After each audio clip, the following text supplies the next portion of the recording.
인크레더블 인디아 볼륨 9 신세시스. 인도 북부의 골든 트라이앵글 5박 7일간의 여행 일정을 종합하여 정리했습니다. 첫 번째 여행지는 바라나시입니다. 바라나시는 모든 힌두교인들의 영혼의 고향으로 가장 중요한 성지 중의 하나입니다.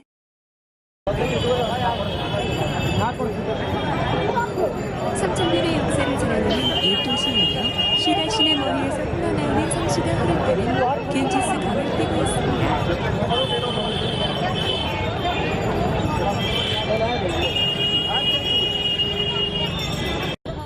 힌두교의 성지 중의 성지이다 보니 이곳을 찾는 순례자들로 인해 도로는 사람과 자동차로 가득합니다. 자전거를 개조한 사이클릭사를 타고 바라나시 투어를 합니다.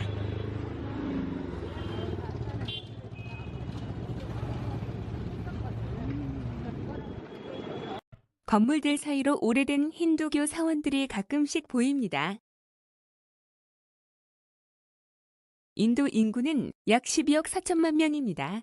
이들 중 힌두교는 80.5%, 이슬람교는 13.4%입니다. 높은 건물에 올라가서 본 바라나시와 겐지스 강의 풍경입니다.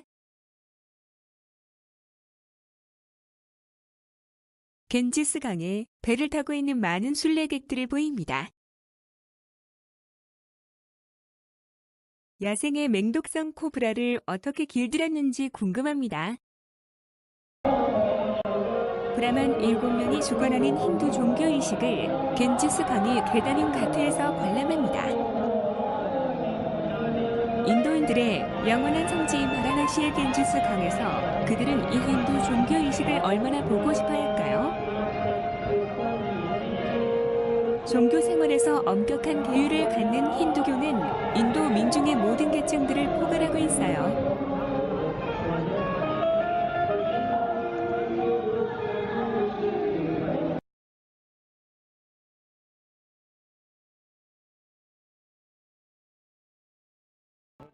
(10세기경부터) 이슬람 교도들이 델리를 점거하고 이슬람 왕국을 건설한 뒤 무력으로 이슬람교로 개종시켰습니다. 그런데 그 당시 낮은 카스트에 속하는 사람들만이 이슬람으로 개종하였다고 합니다. 이슬람교는 무하마드가 알라의 예언자인 일신교로 다신교인 힌두교와 달리 이교도에 대한 관용이 없습니다. 인도에서 힌두와 이슬람교 사이에 종교 분쟁이 잦았는데 이슬람을 국교로 하는 파키스탄이 인도와 분리, 독립했음은 단적인 예라 할 수 있습니다. 이슬람의 박해에 대항해 힌두교의 개혁파인 시크교가 생겨났습니다. 이들은 인구의 2% 내외이고 터번을 쓰고 무장하며 순교 정신이 강합니다. 인도의 1월이면 추운 겨울인데 먼 곳에서 온 순례자들이 성스런 겐지스 강에서 목욕을 합니다.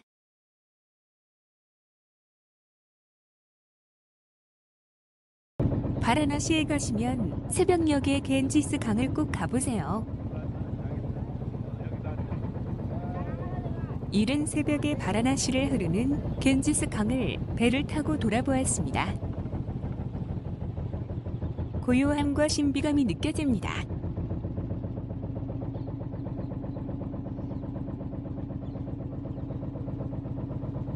새벽 물안개가 몽환적인 분위기를 연출합니다.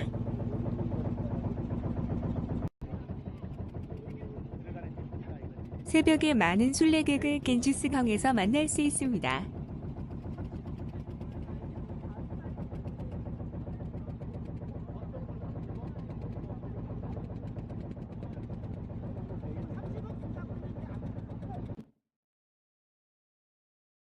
게다가 갈매기들의 군무도 감상할 수 있지요. 바라나시는 생과 사를 고민할 수 있는 가치로운 곳이었습니다. 두 번째 여행지는 바라나시에 있는 불교 성지 사르나트입니다. 사르나트는 불교의 4대 성지 중의 하나에 속합니다. 이곳은 2300년 전 인도 역사상 최초의 통일 제국과 강력한 중앙 집권제 국가를 세운 아쇼카 왕과 관련되어 있습니다.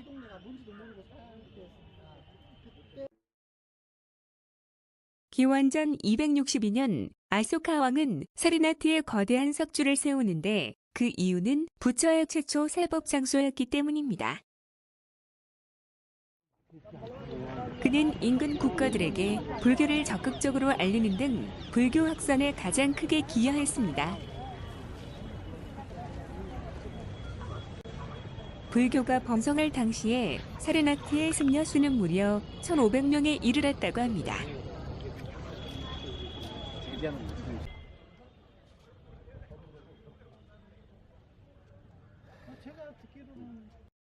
그곳에 가시면 높이가 33.5m인 인도 최대 사리탑을 보실 수 있어요.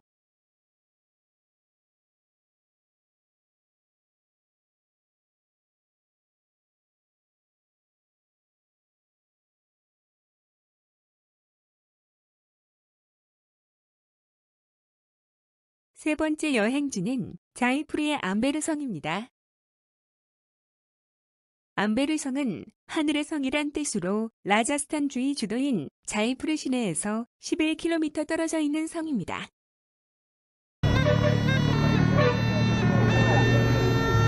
암베르성은 마하라자 메인신이 무굴 제국의 3대 황제인 악바르 왕을 지낸 뒤 1592년에 지은 성입니다.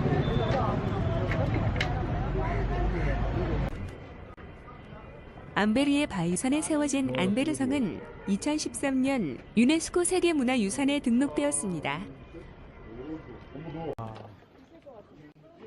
계단을 이용하거나 코끼리를 타고 성까지 이동할 수 있습니다.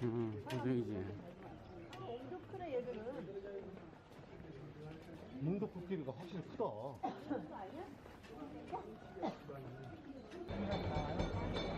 인도는 요세나 성을 같은 뜻으로 부르는데 이는 궁이 요새 안에 있기 때문입니다.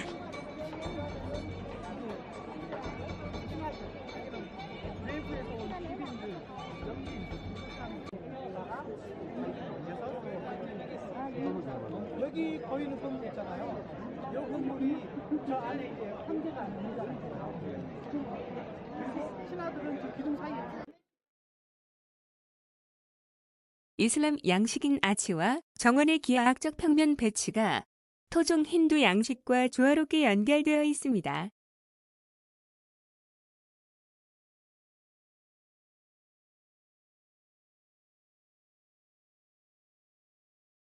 암베르성 최고의 포토존은 거울의 성으로 불리는 쉬시 마할입니다.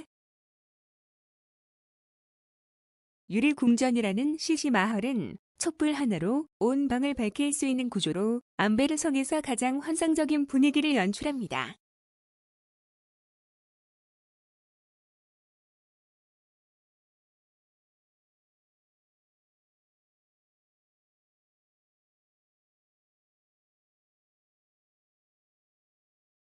여기는 하늘의 성이란 뜻을 가진 암베르성입니다. 네 번째 여행지는 자이푸르, 물의 궁전이라 불리는 잘마을입니다. 잘마을은 물의 궁전이라 불리며 암베르 요새와 자이푸르시 사이에 위치합니다. 왕족들의 여름 별장으로 사용했던 5층 건물입니다. 인공호수 때문에 지금은 건물의 4층까지 물에 잠겨 있습니다. 다섯 번째 여행지는 자이푸르의 시티 팰리스입니다. 자이푸르는 1727년 왕 마하라자 자이신이 설계해 세운 인도 최초의 계획 도시입니다.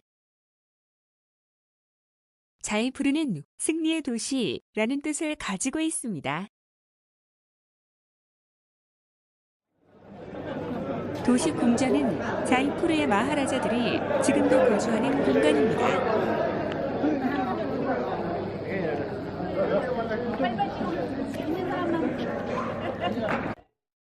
라자스탄과 무굴 그리고 유럽 스타일의 건축 양식이 혼합되어 있습니다.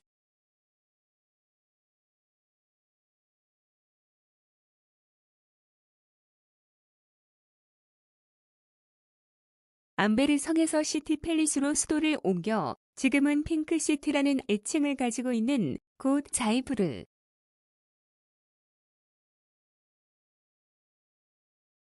여섯 번째 여행지는 자이푸르의 바람의 궁전으로 불리는 하와마할입니다. 안에서만 밖을 볼 수 있는 바람의 궁전 하와마할입니다. 바람의 궁전을 뜻하는 하와마할은 1799년 마하라자 서와이 프라탑싱에 의해 건축되었습니다. 성 바깥 출입이 어려운 여성들을 위하여 밖에서는 안이 안 보이나 안에서만 밖을 볼 수 있도록 만들었습니다.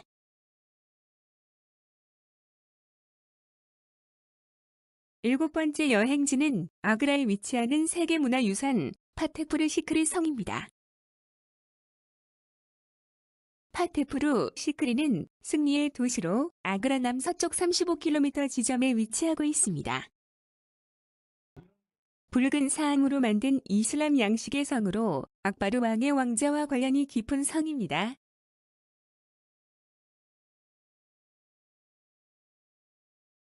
이 성은 아들을 낳을 것을 예언해준 시크리에 사는 슬림지스키 성자의 능력에 감탄하여 악바르가 아그라에 있던 수도를 이곳으로 옮기기 위하여 지은 성입니다. 성자 슬림지스키의 예언으로 아들을 얻은 악바르는 그와의 약속대로 아그라에서 시크리로 수도를 옮겼습니다. 불과 14년간의 수도였지만 붉은 사암과 대리석을 이용한 건축물은 현대에 보아도 경이로울 따름입니다. 종교의 자유를 주장한 악바르의 뜻대로 건물은 힌두교를 상징하는 연꽃무늬와 기독교를 상징하는 십자가 그리고 이슬람을 상징하는 아치가 어우러져 있어요. 여덟 번째 여행지는 세계 7대 불가 사이로 선정된 아그라의 타지마할입니다. 인도의 상징이자 인도 여행의 하이라이트인 타지마할. 1983년 유네스코 세계문화유산에 등재되었으며 무슬림 예술의 보석이며 인류가 보편적으로 감탄할 수 있는 걸작으로 평가받는 타지마할. 타지마할은 인도 무굴 제국 최고의 건축물입니다. 한 남자의 수뇌부가 담긴 완벽한 대칭의 건축물인 타지마할. 높이가 75m, 돈 부분의 무게만 13,000톤 이상 나가는 타지마할.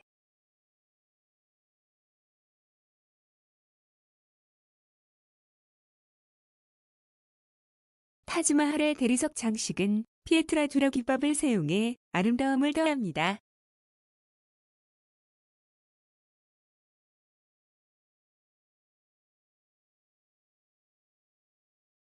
세계 7대 불가 사이에 선정된 타지마할은 샤자한 왕의 왕비인 문타지 마할의 무덤입니다.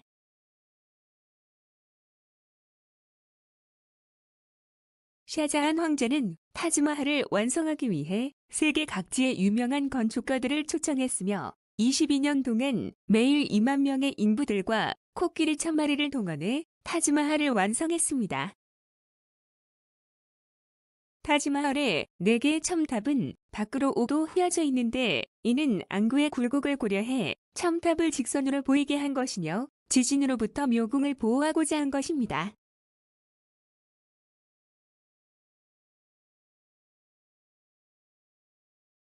피에트라두라 기법은 대리석의 꼭등의 문양을 판 후 그 홈에 각각 다른 색의 광물이나 보석을 끼워 넣은 기법을 말합니다.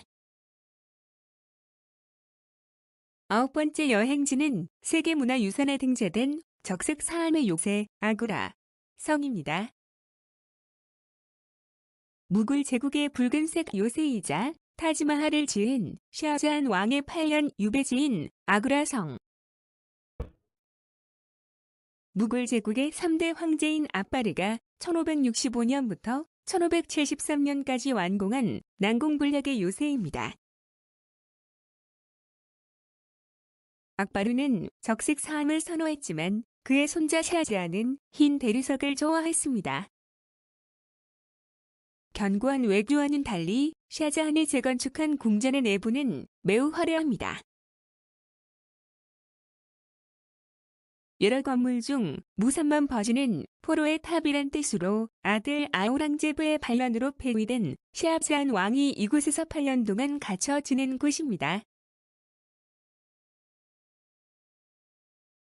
타지마할이 가장 잘 보이는 곳인 무삼만 버지에서 샤자는 아내를 그리워했고 결국 아내의 묘지를 바라보다 숨을 거두었다고 합니다. 샤자한과 아내 뭄따지의 숭고한 사랑은 수백 년이 지난 지금까지 전해오고 있습니다.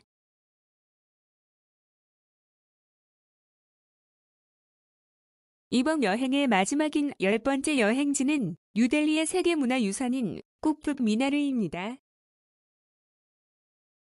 꾸투브 미나르는 인도 최대의 미나르이며 유네스코 세계문화유산에 등재된 유적지입니다. 이곳은 델리에 남아있는 가장 오래된 12세기 유적군입니다. 이곳은 이슬람 노예 왕조의 술탄인 에이백이 힌두 교도와 싸워 이긴 것을 기념하기 위해 만든 곳입니다. 꾸투브 미나르는 웅장하고도 독특한 건축 양식을 보입니다. 높이 72.5m, 지름 15m입니다. 1층은 힌두 양식으로 2층과 3층은 이슬람 양식으로 설계되어 힌두와 이슬람 양식의 융합이 두드러진 작품으로 평가받고 있어요. 1193년 이슬람은 승리의 탑을 세웠지만 인도 입장에서 보면 패배의 탑이 되겠지요. 사원 표면의 조각을 보세요. 정말 놀라울 따름입니다. 인크레더블 인디아.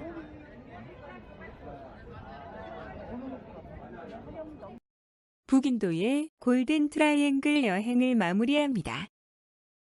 무식하면 용감한 법, 영어를 콩글리시로 처리한 점 죄송합니다.